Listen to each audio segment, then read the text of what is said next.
Good morning children. Science की कक्षा में आप सभी का स्वागत है। चैप्टर 6 के अंतर्गत सजीव के वास स्थान, उनके परिवेश, जैव घटक एवं अजैव घटक के बारे में हम लोग जानकारी प्राप्त करेंगे। आइए बच्चों, परिवेश और आवास को हम लोग समझने का प्रयास करते हैं। परिवेश, सराउंडिंग, किसी जीव के इर्द गिर्द का स्थान जहाँ वह रहता है उस जीव का परिवेश कहलाता है। क्या विभिन्न परिवेशों में विभिन्न प्रकार के जीव पाए जाते हैं? हाँ, विभिन्न परिवेश में विभिन्न प्रकार के जीव पाए जाते हैं। आवास किसे कहते हैं? किसी स्थान का परिवेश जिसमें पौधे, जंतु एवं अन्य जीव रहते हैं उसका आवास हैबिटेट कहलाता है।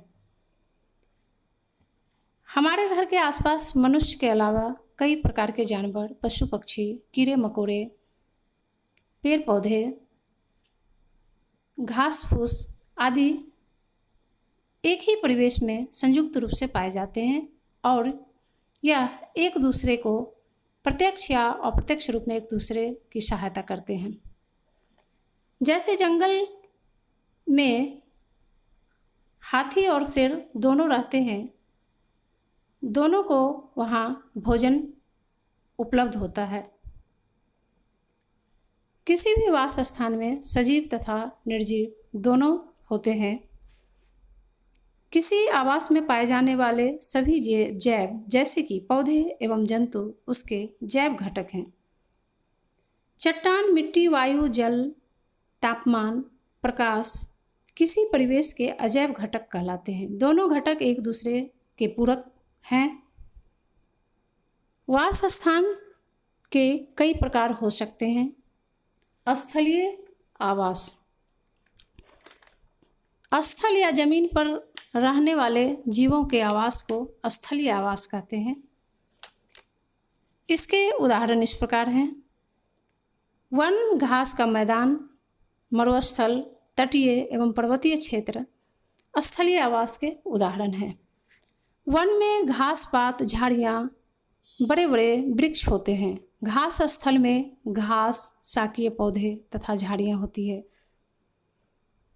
मरुस्थल में फैले बालू के कारण घास पात और पेड़ पौधे भी बहुत कम उगते हैं। पौधे की कुछ खास किस्म जैसे नागफनी, बबूल, खजूर आदि उगते हैं। जंतुओं में ऊंट, मरुस्थलीय केकड़े, सर्प तथा मकड़ियाँ भी ऐसे स्थानों में पाए जाते हैं। पर्वतीय क्षेत्र में सघन वन होते हैं एवं ऊंचाई पर हिमपात भी होता है। इन क्षेत्रों में पौधे व जंतुओं की अनेक प्रजातियां पाई जाती हैं। पौधे शंकुआकार होते हैं। जलीय आवास, जल में रहने वाले पौधे एवं जंतु के आवास को जलीय आवास कहते हैं। जलीय आवास दो प्रकार के होते हैं, मृदु जल वाले, खारा जल वाले। मृदु जल के उदाहरण नदी, तालाब, झील, नहर, नाले आदि हैं। इनमें भी कई प्रकार के जीव जंतु पाए जाते हैं। खारे जल में भी कई प्रकार की मछली की प्रजातियां, केकड़े, ऑक्टोपस, डॉल्फिन, व्हेल एवं वनस्पतियां भी पाई जाती है। वायवीय आवास, ये आवास सामान्यतः वायवीय जंतुओं एवं वैसे जंतुओं के लिए जाना जाता है जो पेड़ों पर रहते हैं। ये मिथ्या नाम है क्योंकि कोई भी जंतु, यहाँ तक कि पक्षी भी हवा में नहीं रहते। जब वे उड़ना बंद करते हैं तो स्थल पर उन्हें आना पड़ता है और वो उड़ते समय सो भी नहीं सकते।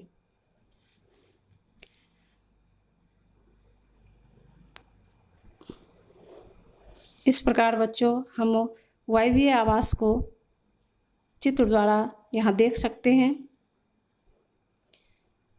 इसके अलावा कुछ जीव जंतु उभयचर होते हैं।